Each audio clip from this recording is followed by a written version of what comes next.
Gokul Sant also. India's first haunted house themed restaurant, 666 Oman Buffet, The Unlimited. Behind its gold medals 8th edition பிரம்மாண்டமா நடக்க போகுது. வர May 15th and 22nd Chennai island கிரவுண்ட்ல நடைபெற உள்ளது. உங்களுக்கான டிக்கெட்ஸ் வந்துட்டு கீழ இருக்கிற டிஸ்கிரிப்ஷன்ல ஒரு லிங்க் இருக்கும். அந்த லிங்கை பிரஸ் பண்ணிட்டு உங்களோட டிக்கெட்ஸை வாங்கிக்கோங்க. இந்த மாதிரி ஸ்டோரி அஜித் சார் வச்சிருக்கீங்க. சொல்லாத அடிச்சிருவாங்க. அடிச்சு கேட்பாங்க, சொல்லிடாத. இதெல்லாம் போக டென்ஷனா நான் கத்துவார் பாருங்க. நான் மூஞ்சி திருப்பி சைலண்டா பாருங்க. என்ன கத்துறாரா, வேற யாராவது கத்துறாரா, கேட் ஒழுங்கா சாத்தல, கேட்டு போய் கேட்டு போய் யார் சொன்னது, டேக் ஒன் மோர் போவோம். அவ்வளோ கோபம் வருமா? நம்ம பேர் ஒரே வயசு, அது சின்ன பையன். அவர் வந்து பெருசாய் ஒரு 30 வயசுல பெரிய ரீச்ல இருப்பாரு. அப்ப நம்ம 2 பேரும் இங்கே என்ன பண்ண போறோம்னு நினைக்க தெரியும். அதுக்கு அப்படிதான் சொன்னார். எங்கேயாவது விவசாயம் பண்ணிட்டு ஜாலியா இருக்க வேண்டியதான். கரெக்ட் தானே மேம்? மேடம் இந்த போயிடுங்க, மறந்து போயிடுங்க.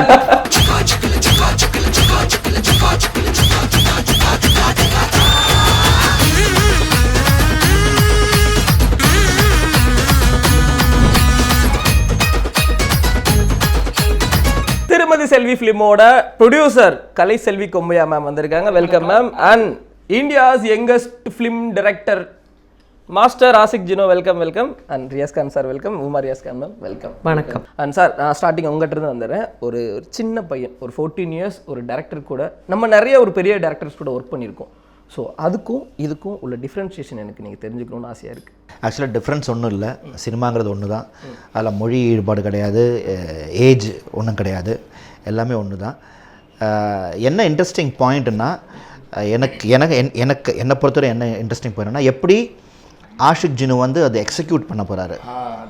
ஓகே, மூவிங்கிறது வந்து அது ஒரு தட்ஸ் அன் எக்ஸிக்யூஷன். கதை, திரைக்கதை, வசனம் எல்லாம் எழுதி முடிச்சுட்டு இது எப்படி நம்ம இம்ப்ளிமெண்ட் பண்ண போகிறோம், எப்படி அதை எக்ஸிக்யூட் பண்ண போகிறோங்கிறது தான் டேரக்டரோட பெரிய ஒர்க். அது எப்படி ஹீஸ் கோயிங் டு டூங்கிறது தான் அது வந்து ரொம்ப ஈஸியாக சுலபமாக பண்ணிட்டு போயிட்டார். ரொம்ப ஆச்சரியப்பட வச்சு. ஓகே, அந்த ஹோல் செட்டே வந்து கண்ட்ரோல் பண்ணணும். அவரோட அந்த சின்ன மைக்கில் வந்து கண்ட்ரோல் பண்ணணும். அதெல்லாம் எப்படி பண்ணார் இவர்? Team was well prepared. Okay, well prepared team. Cameraman விபின்லேருந்து அவர் கூட ஒர்க் பண்ணுற அசோசியேட் டைரக்டர்லேருந்து எல்லாருமே வெல் ப்ரிப்பேர்ட். எல்லாருமே எல்லார் கையிலையும் ஸ்கிரிப்ட் இருந்துச்சு. அன்றைக்கி என்ன எடுக்க போகிறோங்கிறது எல்லா அசோசியேட் கையில் இருந்துச்சு. வாக்கி டாக்கி இருந்தது. So coordination was correct. அப்புறம் ப்ரொடக்ஷன் சைட்லேருந்து அவருக்கு வேண்டிய எல்லா ஹெல்ப்பும் இருந்தது. என்ன தேவையோ அது இருந்துச்சு. என்ன தேவையோ அளவுக்கு மீறி அது என்ன அங்கே தேவையோ அது கரெக்டாக நடந்தது. ஸோ ஐ திங்க் அது பிளட்டில் இருக்குதுன்னு நினைக்கிறேன். பிளட்டில் இருக்குது. எல்லாமே நடக்காது, இன்பில்டாகவே இருக்கும். சிலவங்களுக்கு சொல்ல தெரியாது, அது உள்ளுக்குள்ளே இருக்கும், அடங்கி இருக்கும். எப்படி ஒரு குட்டி சச்சின் டெண்டுல்கரோ, எப்படி விராட் கோலியோ, அதே மாதிரி தான் அவர். Sir, director sir, how you? Fine. நல்லா இருக்கீங்களா? ஒரு கான்ஃபிடென்ட், ஒரு வெறி அதெல்லாம் தெரியுது ஃபேஸில்.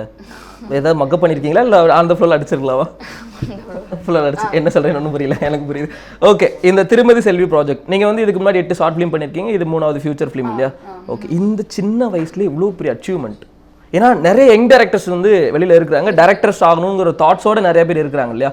ஸோ அவங்களுக்குலாம் மேபி இன்னும் சான்சஸ் கிடைக்காம இருக்கிறாங்க. பட் நமக்கு இந்த ஸ்டேஜில், இந்த ஏஜ்லேயே வந்து நமக்கு இவ்வளோ பெரிய சான்சஸ் கிடைச்சிருக்கு. So how you feel now? I feel proud of my itself. Okay, அதுதான் கரெக்டுங்க. ஆமாம், தன்னைத்தானே அந்த இது இருக்கணும். அதோட ஹார்ட் ஒர்க் தான் தான். அதான் நான் சொன்னேன். சரி, எத்தனையோ பேர் வெளியில் இருக்காங்க, எத்தனையோ பேருக்கு அது அமையலை. ஏன் ஒரு கேள்விக்குறி போடணுங்க. ஏன் அமையலை, ஏன் அவன் வரல? ஓகே, அது அவர் வந்து அந்த ஆன்சர் அதுக்கு அவர் கண்டுபிடிச்சிட்டார். அதுதான் உட்காந்துருக்காரு. உங்களை பற்றி நீங்களே பெருமையாக ஃபீல் பண்ணுற ஏதாவது ஒரு இருக்கா? என்ன இருக்கு? என்னோட ஒர்க்கு தான். உன்னோட ஒர்க்கு தான் இல்லை? நைஸ். இப்போ brother, you said no, in out there is many ஆளுகள் youngest, they are not stopping their tries, they want to try to become us. ஏதாவது ஒரு சப்போர்ட் இருந்தால் தான் நம்மளால இந்த அளவுக்கு வர முடியும். கரெக்டா? இந்த ஏஜ்ல இவ்வளவு தூரம் வர்றது பெரிய விஷயம். உங்களுக்கு ஒரு சப்போர்ட் வேணும். உங்களோட ஒரு லைஃப் ஒரு பிக்கெஸ்ட் சப்போர்ட்னா யார் சொல்லலாம்? என்னோட பேரண்ட்ஸ் தான். அப்பா. ஓகே, இந்த ஏஜ்ல வந்து ஸ்கூலுக்குலாம் போ, எதுக்கு மீடியா அப்படிலாம் எதுவும் சொல்லவே இல்லையா? ஸ்கூலுக்கு போகவே சொல்லலையா? இல்ல, ஸ்கூலுக்கு போக சொல்லுவேன். இப்போ ഞാൻ என்னோட ஹாஃப் மூவிஸும் பண்ணிருக்கு லாக்டவுன்ஸிலும். இப்படி லாக்டவுன்ஸிலுக்கு தான். இந்த ஏஜ்ல இவ்வளோ பெரிய அச்சீவ்மெண்ட் பண்ணுறதுங்கிறது பெரிய விஷயம் இல்லையா? ஆமாங்க, அதுக்கு பெரிய சப்போர்ட்டு கலைசெல்வி இல்லை, அதுதான் நெக்ஸ்ட் அவங்க கிட்ட தான் மேம். ஸோ நீங்கள் சொல்லுங்கள் மேம், ஒரு ஹோப் வேணும், ஒரு நம்பிக்கை வேணும். நம்ம வந்து ஒரு ஃப்ரெஷ்ஷான ப்ரொடக்ஷன்ஸ் டீம். ஸோ வந்து நம்ம ஒரு யங் டேரக்டர்ஸ் கிட்ட நம்ம ஒரு ஃபிலிம் கொடுக்க போகிறோம் அப்படின்னா நமக்கு வந்து நிறைய தாட்ஸ் வேணும், கண்டிப்பாக நிறைய ஒரு கான்ஃபிடென்ட் வேணும். ஸோ உங்களோட அந்த கான்ஃபிடென்ட் பற்றி சொல்லுங்கள், இவரோட ஸ்கிரிப்ட் மேலே, இவர் மேலே. நீங்கள் சொன்ன மாதிரி எனக்கு இந்த இண்டஸ்ட்ரி வந்து ரொம்ப நியூ இண்டஸ்ட்ரி தான். ஏன்னா நான் ஐடி ப்ரொஃபஷனல். எனக்கு இந்த இண்டஸ்ட்ரி பற்றி அவ்வளோவா நாலேஜ் இல்லை. மூவி பார்ப்பேன், எல்லாருமே நார்மல் மக்கள் மாதிரி இருந்தால் மூவி பார்க்குறது, யாராவது ஒரு ஹீரோ நல்லா பண்ணியிருந்தா ஓகே நல்லா பண்ணியிருக்காங்க, அதே மாதிரி தான் போயிட்டு இருந்தது. பட் இவருக்கு நான் ஏன் சப்போர்ட் பண்ணணும்னு நினச்சேன்னா, இந்த ஏஜில் 8 இயர்ஸில் ஸ்டார்ட் பண்ணியிருக்காரு. இவர் பெரிய ஒரு விஷயம். அந்த 8 இயர்ஸில் ஸ்டார்ட் பண்ணி வித்தின் 4 இயர்ஸ்க்குள்ளே 8 ஷார்ட் மூவி பண்ணுறதுங்கிறது வி கேனாட் இமேஜின். அது அப்புறம் அது போக 2 கமர்ஷியல் மூவி ஆல்ரெடி பண்ணியிருக்காங்க. இந்த India youngest film director award holder. அதை விட எனக்கு ஒரு கான்ஃபிடென்ட் கொடுக்க வேண்டிய விஷயம் வேறு எதுவுமே இல்லை. ஸோ எனக்கு இவர் ஒரு ஐகான் மாதிரி தெரிஞ்சது. நம்மளுடைய தமிழ் இண்டஸ்ட்ரியும் சரி, இந்தியா இண்டஸ்ட்ரியில் இவர் ஒரு ஐகான். நம்ம ரியாஸ் கான் சொன்ன மாதிரி, ஏஆர் ரஹ்மான் சார், இந்த மாதிரி மணிரத்னம் சார், இவங்கெல்லாம் நம்மளுடைய ஒரு ஐக்கான் இல்லையா, அந்த மாதிரி ஒரு ஐக்கானை தான் நான் இவரை பார்த்தேன். ஸோ இவருக்கு ஒரு இண்டஸ்ட்ரியில் நம்ம ஒரு ஸ்டார்டிங் பாயிண்டாக பார்த்தா இருக்கணும். ஏன்னா இவர் இன்னும் ஃப்யூச்சரில் நம்ம யோசித்து பார்க்க முடியாத அளவுக்கு ரொம்ப பெரிய உயரத்தில் இருப்பார், அதில் டவுட் இல்லை. பட் நான் அவரோட ஸ்டார்டிங் பாயிண்ட் யாராக இருக்கணும் அப்படிங்கிற நான் இருக்கணும்னு ஆசைப்பட்டேன். முக்கியமாக கேட்குறது இவர் ஃபிலிம்ஸாக இருக்கணும்னு ஆசைப்பட்டு ஆரம்பித்த ப்ராஜெக்ட் தான் இது. ஃபியூச்சரில் பெரிய ஆள் ஆனதுக்கப்புறம் நீங்கள் சொல்லணும். Okay okay. அப்போ இன்டர்வியூ இருக்கு, நீ இருப்பியோ இல்லையோ? கரெக்ட் தான் சார். இல்லைங்க, அவர் பெரிய எங்க பாருங்க, நம்ம 2 பேர் ஒரே வயசு, அது சின்ன பையன். அவர் வந்து பெருசாய் ஒரு 30 வயசுல பெரிய ரீச்ல இருப்பாரு. அப்ப நம்ம 2 பேரும் இங்கே என்ன பண்ண போறோம்னு நினைக்க தெரியும். அதுக்கு அப்படிதான் சொன்னாங்க, எங்கேயாவது விவசாயம் பண்ணிட்டு ஜாலியாக இருக்க வேண்டியதான். கரெக்ட் தானே மேம்? மேடம் இந்த போயிடுங்க. இப்போ நான் வந்து நம்ம ஒரு ஃபிலிம் எடுக்கிறோம், ஃபியூச்சர் ஃபிலிம் எடுக்கிறோம், ஒரு யங்கஸ்ட் ஒரு ஆர்டிஸ்ட் அப்படின்னா நம்ம வந்து ஈஸியாக கண்ட்ரோல் பண்ணிடுவோம், நமக்கு ஒரு கம்ஃபர்டபுளாக இருக்கும். சார் மாதிரி ஒரு எக்ஸ்பீரியன்ஸான பீப்புள் வந்து கண்ட்ரோல் பண்ணும்போது நமக்கு ஒரு மைண்டில் வந்து இந்த ப்ரெஷர் வந்து ஒரு ஹேண்டில் பண்ணிகிட்டே இருக்கும் தெரியுமா? அது ஹேண்டில் பண்ணியா? ஹேண்டில் பண்ணியாச்சு. ஃபர்ஸ்ட் எனக்கு பயம் இருந்தது ஃபர்ஸ்ட் ஷாட் எடுக்கும்போது. பின்ன எல்லாருமே சப்போர்ட் இருந்த எல்லாமே போச்சு. பேசிக்காக என்ன தெரியுமா சார், அது வந்து என்னென்னா ஆக்டர் வந்து கிவன் ஸ்பேஸ் ஒன்று இருக்குது. ஓகே, டேரக்டர் தர ஸ்பேஸ் ஒன்று இருக்குது. அந்த ஸ்பேஸ் ரொம்ப முக்கியம். ப்ளஸ் ஆக்டர் வந்து அந்த கேரக்டரில் வந்து அவர் இருக்கும்போது that makes a director very easy. Okay, அவர் அந்த கேரக்டரில் நிற்கும்போது, அந்த கேரக்டராகவே இருக்கும்போது அவர் என்ன அந்த படத்து மூலியமாக எப்படி பார்க்குறோமோ அதுதான் பார்க்குறாரு. ஸோ அதுலேயே பாதி இது போயிடும். அப்புறம் வந்து சேஞ்சஸாக நடக்கும், இப்படி பண்ணிக்கலாம் அப்படி பண்ணிக்கலான்னு. ஸோ அதிலே போயிடும். நம்ம அந்த கேரக்டர் இல்லைன்னு தான் problem. He has to create that. அந்த கேரக்டர் கிரியேட் பண்ண, அந்த கேரக்டர் நம்மளுக்குள்ளே கொண்டு வர வச்சு அது சரி வரா இல்லைன்னா அப்புறம் தான். ஸோ நம்ம அந்த கேரக்டரில் வந்துட்டோம்னா then it's easy for the director. Okay okay. இங்கே பார்க்குற ஆஷிக் ஜீனுக்கும் நீங்கள் என்டையராக அந்த கிரவுண்டில் பார்க்குற ஷூட்டிங் ஸ்பாட்டில் பார்க்குற டோட்டலி டிஃப்ரெண்ட்டாக இருக்கும். அவருடைய அந்த ஃபோக்கஸ், இது எனக்கு ரியாஸ் கான் சார் ஃபஸ்ட்டு இதிலே சொல்லிட்டாங்க, ஷூட்டிங் டேலே சொன்னாங்க. அவருடைய ஃபோக்கஸ் பார்த்தீங்கன்னா நம்மளை சுற்றி 1000 பேர் இருந்தாலும் அவருடைய ஃபோக்கஸ் வந்து அங்கே ஸ்ப்ரெட் ஆகாது. ஒன்லி அவருடைய வியூ என்னென்னா அந்த ஃப்ரேம் எப்படி வருது, அந்த ஃப்ரேமில் நம்ம இமேஜின் பண்ண சீன்ஸ்லாம் கரெக்டாக இருக்கா, இதில் அவர் ரொம்ப தெளிவாக இருப்பார். ஸோ அந்த இதெல்லாம் நான் வாட்ச் பண்ணியிருக்கேன். வாட்ச் பண்ணும்போது ரொம்ப ஒரு ப்ரில்லியண்டான ஒரு டைரக்டர் தான். கட்டாயம் கிஃப்டட். இதெல்லாம் போக டென்ஷனான கத்துவார் பாருங்க. ஆமாம், நான் மூஞ்சி திருப்பி என்ன கத்துறாரா, வேற யாராவது கத்துறாரா அப்படி அங்கே யாராவது கத்திட்டு இருப்பாரு. கேட் ஒழுங்கா சாத்தல, கேட்டு போய் யார் சொன்ன அப்படி மைக் எடுத்து அந்த கேட் ஒழுங்கா மூடி இருக்காது. டேக் 1 more போவோம். அவ்வளோ கோபம் வருமா?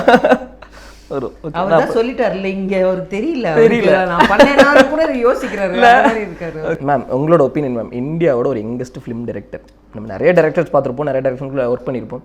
ஸோ இந்த மாதிரி ஒரு டைரக்டர் நீங்கள் பார்க்கும்போது உங்களுக்கு என்ன ஃபீல் வருது? கம்ப்ளீட்லி கிஃப்டட் தானே, எல்லாருக்கும் அது அமையாது. ஸோ இந்த குழந்தைக்கு அமைஞ்சிருக்குன்னா இட்ஸ் ரியலி அந்த பவர், ஏதோ ஒரு பெரிய பவர் வந்து அவருக்கு இருக்குது. I am really happy and ஒரு என்னன்னு சொல்கிறது, I am stuck with words இந்த குழந்தைய பார்த்ததில்ல. இவ்வளோ பிளெஸிங்ஸ் வருது தெரியுமா, இங்கே வருது, ஃப்ரெண்ட்ஸ்ட்டு ஃபேமிலி கிட்டலாம் வரல, அதெல்லாம் வரும்போது நீ என்ன ஃபீல் பண்ணுவேன்? நான் என்ன ஃபீல் பண்ணச்சா, என்னோட ரொம்ப ஃப்ரெண்ட்ஸ் இருக்கு, அவர் எல்லாமே எனக்கு வேண்டி பிளஸ் பண்ணுவேன். இந்த சர்ச்சில் எல்லாருமே போவேன், அப்போது ப்ரே பண்ணுவேன். அப்போ ஞானும் ஃபீல் பண்ணுவேன், இது என்ன எனக்கு வேண்டி மாத்திரம் இதுன்னு நீங்கள் ஃப்ரெண்ட்ஸ்லாம் என்ன சொல்லுவாங்க? இந்த மாதிரி அவங்கலாம் கிரிக்கெட் விளையாட போவாங்க, இல்லை கோலி விளையாட போவாங்க, என்ன விളിக்கவே விளையாட போகிறதுக்கு என்ன கூப்பிடும், ஆனால் நான் போக மாட்டேன். டைரக்ஷன் ஃபீல்டை தாண்டி என்ன ஆசை இருக்கு? என்ன ஆசை இருக்கு? எனக்கு ஃபுட்பால் பிளேயர் ஆகணும். இன்கேஸ் ஃபியூச்சரில் ஃபுட்பால் பிளேயராகவே இல்லை டைரக்ஷன் ஃபீல்டே போயிடுவேன்? ரெண்டுமே எடுப்பேன். ரெண்டுமே எடுப்பேன். எனக்கு ഡയറക്ഷൻ ഫീൽഡ് താണ്ടി ക്യാമറമാനും ആണെന്നൊരു ആശ இருக்கு. சார் நீங்கள் சொல்லுங்கள் சார், நம்ம நிறையா படம் பண்ணிட்டோம், நிறைய கேரக்டர்ஸ் வந்து நமக்கு வந்து பேசப்பட்டு இருக்கு வெளியில் இல்லையா? இந்த படத்தில் உங்களோட கேரக்டர் எந்த மாதிரி இருக்கும்? நீங்கள் இந்த படத்துக்குள்ளே வந்ததுக்கான அந்த ஸ்டோரி. இப்படி இந்த கேள்விக்கு கதை வந்துடும், நான் வெளியே ஆன்சர் சொன்னால் கதை வெளியில் வந்துடும். டைட்டில் என்ன இம்ப்ரெஸ் பண்ணிச்சு, heroine oriented title. So but கதையோட மெயின் அம்சமே வந்து ஒருத்தரை மன்னிப்பு கொடுக்கறது தான். டு கிவ் ஃபர்கிவ்னஸ், மன்னிப்போம். படத்தோட கிளைமேக்ஸ் அதுதான். மன்னிப்போங்கிற ஒரு வார்த்தை இருக்குது. ஸோ ஒருத்தருக்கு வந்து மன்னிப்பு தரதானே அவங்களுக்கு வந்து எவ்வளோ பெரிய ஒரு மனநிலையில் இருக்கணும், எவ்வளோ பெரிய ஒரு மனசு வேணும். ஸோ பெரிய ஒரு நிலையில் இருந்தால் தான் ஒருத்தரை நம்ம மன்னிக்க முடியும். ஓகே, சும்மா ஐம் சாரி அப்படிங்கிறது சாரி இல்லை, மன்னிக்கங்கிறது மனசால் சொல்லணும். மனசால் நம்ம வந்து இதால் நான் உன்னை மன்னிச்சிட்டேன்னு சொல்லணும். சொல்லிவிட்டு அவங்கள கையோடு அடுத்த இதுக்கு நம்ம கூட்டிகிட்டு போகணும். ஸோ அது அப்புறம் நம்ம ஃப்ரெண்ட்ஸால் என்ன வேணாலும் ஆகலாம். ஸோ தட் பாயிண்ட் படத்தில் இருந்துச்சு. ஸோ அது ரொம்ப டிஃப்ரெண்ட்டாக இருந்தது எனக்கு கேட்க. ஸோ அது ஒரு main point. Ma'am producer ma'am உங்ககிட்ட வந்துடலாம். கேகே தேவர் ஃபிலிம்ஸ்ன்னு சொல்லி ப்ரொடக்ஷன் இருக்குங்க. பழைய தேவர் ஃபிலிம்ஸ்க்கும் இப்போ இருக்கிற அந்த கேகே தேவர் ஃபிலிம்ஸ்க்கும் ஏதாவது கனெக்டிவிட்டி இருக்குங்களா மேம்? அஃப்கோர்ஸ் நம்ம சாண்டோ சின்னப்ப தேவர் அவரோட கம்பெனி தான் வந்து தேவர் ஃபிலிம்ஸ். ஓகே, அவரை வந்து ஒரு சின்ன ரீகால் பண்ணலாம் அப்படின்னு ஒரு ஐடியாவில் ஆரம்பிச்சது தான் கேகே தேவர் ஃபிலிம்ஸ். என்ன ரீசன் அப்படின்னா, இப்போ நம்ம சைல்ட்ஹுட்டில் இருக்கும்போது நம்ம அந்த மூவியோட ஸ்டோரி என்னன்னு தெரியாது. நம்ம ஆக்ட்ரஸ் அவங்களெல்லாம் ரொம்ப சைல்ட்ஹுட்டில் சொல்கிறேன் ரொம்ப இது பண்ணி பார்த்துருப்போம். அதில் வந்து என்ன சைல்ட்ஹுட்டில் ரொம்ப கவர்ந்தர் வந்து சின்னப்ப தேவரோட மூவிஸ் தான்.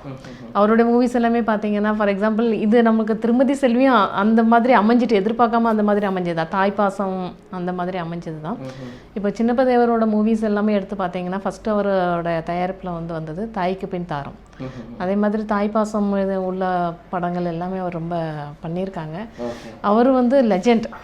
நம்ம குழந்தையா இருக்கும்போது நம்மளுக்கும் வந்து ஒரு மூவி மேலே ஒரு இன்ட்ரெஸ்ட், அனிமல்ஸ்லாம் வைக்காமல் ஒரு மூவி பண்ணவே மாட்டார் அவர். ஏன்னா ஆட்டுக்கார அலமையிலேருந்து எல்லாமே நீங்கள் பார்த்தீங்கன்னா ஒவ்வொரு மூவிலும் ஒவ்வொரு அனிமல்ஸ் வச்சு பண்ணக்கூடிய ஒரு மாபெரும் மனிதர்னு சொல்லுவேன். அடுத்து ஏதாவது அனிமல்ஸ் வச்சு ஆரம்பிக்கிறீங்களா படம்? அதில் நான் நடிக்கிறேனே ப்ளீஸ். ஏதாவது ஒன்று எடுங்க, கட்டாயம் டேட் கொடுக்குறேன். அனிமல் வச்சு ஒரு மூவி பண்ணால் என்ன மாதிரி மூவி பண்ணலாம்? இந்த லயன் கிங் மூவி அந்த மாதிரி வச்சிருக்கலாம். அவர் ரொம்ப ஸ்டோரி வச்சிருக்காரு. அதுல மனுஷங்களே இப்போ அவர் ரொம்ப ஸ்டோரி வச்சிருக்காரு. அப்படியா? அவரோட ஸ்டோரி த்ரெட்லாம் நான் வந்து கேட்டேன். ஃபியூச்சர் ஃபிலிம்ஸ் ப்ராஜெக்ட்லாம் கேட்டிங்கன்னா வித்தியாசமான ஸ்டோரி த்ரெட் அது ரொம்ப வச்சிருக்காரு. அதில் நாங்கள் உட்காந்து சும்மா கேஷுவலான டைமில் டிஸ்கஸ் பண்ணுவோம். அடுத்த மூவி என்ன பண்ண போகிறேன். அது இல்லாமல் அவர் தலை அஜித்தோட அதுதான் நெக்ஸ்ட் क्वेश्चनவே வச்சிருக்கேன். ஸோ அவருக்கு ஒரு த்ரெட் வச்சு என்கிட்ட சொல்லுவார், நம்ம இந்த த்ரெட்டை போய் அவங்க கிட்ட நம்ம பேசலாமா அப்படின்னு கேட்பாங்க. அந்த மாதிரிலாம் இந்த மாதிரி ஸ்டோரி அஜித் சாருக்கு வச்சிருக்கீங்க? காப்பி அடிச்சிருவாங்க, சொல்லவே அடிச்சு கேட்பாங்க, சொல்லிடாத. நாளை ஏதாவது கண்டென்ட் எடுத்துல போய் சொல்ல மாட்டியா? நான் அந்த ரூம்ல டிஸ்கஸ் பண்ணல, நம்ம ஃப்ரெண்ட்லி பிரதர் நல்ல சப்ஜெக்ட் வச்சிருக்கோம். டைம் வரும்போது சொல்லுவேன்னு சொல்லுவாங்க.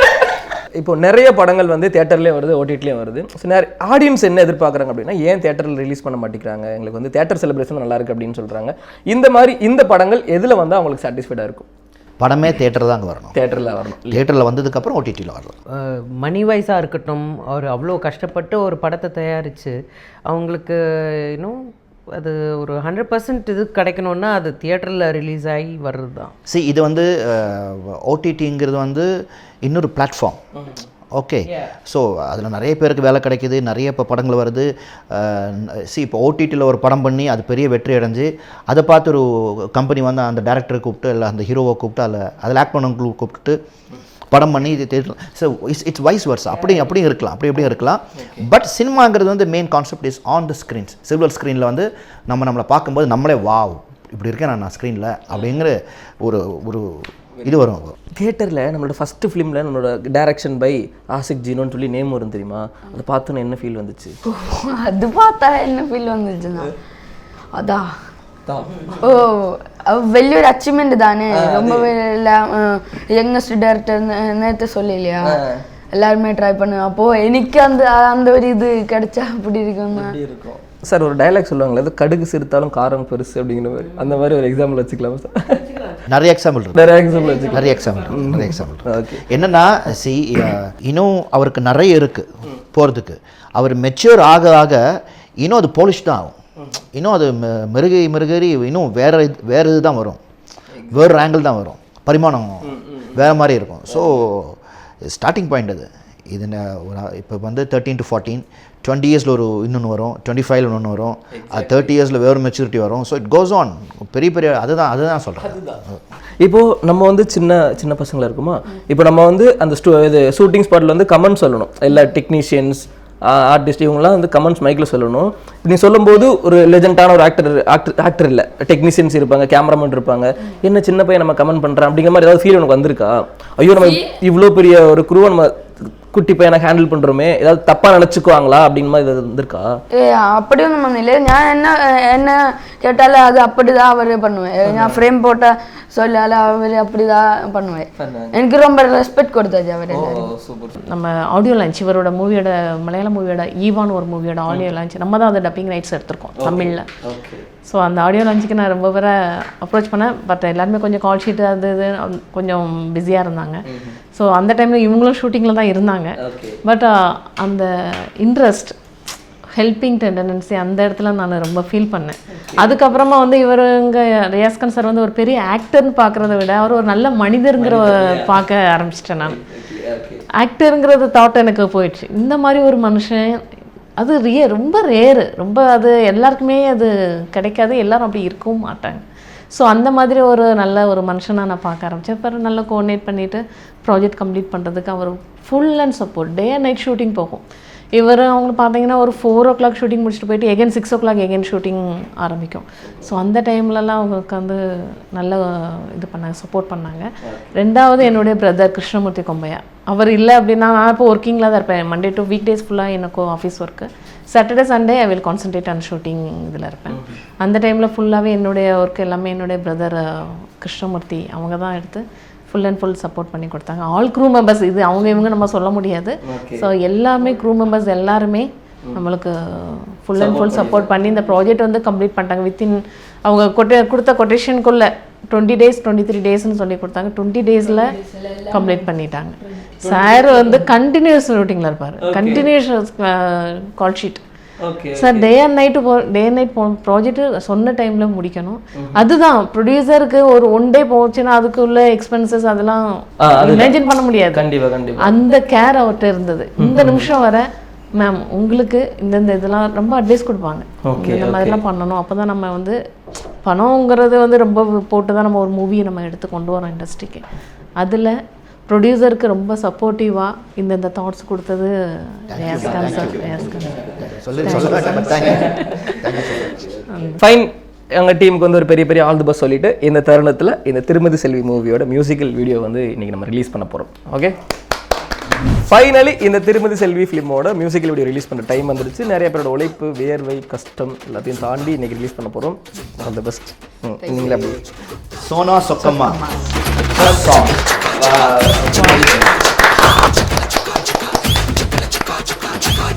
தேங்க்ஸ் பண்ணிருக்கீங்க. എല്ലാവർക്കും താങ്ക്സ്, വളരെയധികം നന്ദി. ഈ സിനിമയിൽ ഒരുപാട് പേരുടെ വേർപ്പുണ്ട്, ചോരയുണ്ട്, ഒരുപാട് പേരുടെ കഷ്ടപ്പാടുണ്ട്. ഞങ്ങൾ ഇപ്പോൾ ഇനിയും എനിക്ക് സിനിമകൾ ചെയ്യാൻ പറ്റുമെന്ന് ഞാൻ വിശ്വസിക്കുന്നു. അപ്പോൾ എൻ്റെ കൂടെ എൻ്റെ 3ാമത്തെ പടത്തിൻ്റെ സോങ് ഇന്ന് റിലീസാണ്. சோனா சொக்கம்மா வந்து இட்ஸ் டான்ஸ் நம்பர் சாங், ரொம்ப பெப்பியான சாங் இது. ஸோ கேட்கும்போதே தெரியும். சாங் ரிலீஸ் ஆகட்டும், அவங்க பார்க்கட்டும், பார்த்து நீங்களும் டான்ஸ் ஆடுங்க குத்துப்பாட்டுக்கு, சோனா சொக்கம்மா குத்துப்பாட்டுக்கு. உங்களோட டீமுக்கு எங்கள் டீம் சார்பாக ஒரு பெரிய விஷஸ், பெரிய all the best. Thank you so much. Thank you Behindwoods. Thank you.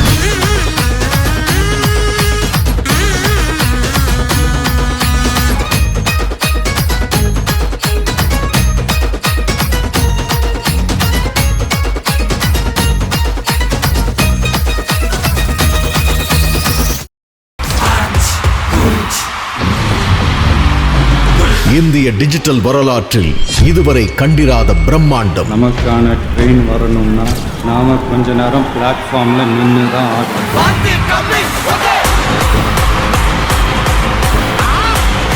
என்ன நானே செதுக்கல சார், என்னை செதுக்குனவர் என் பக்கத்தில் நிற்கிறாரு.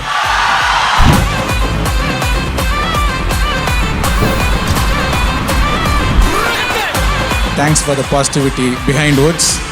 மீண்டும் உங்களுக்காக Behindwoods gold medals 8th edition, bigger and better.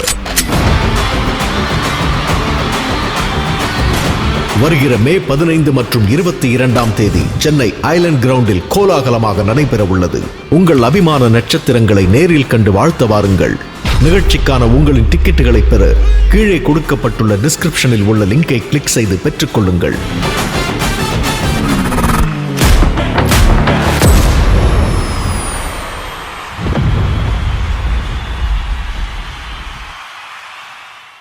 Gokul Sant also.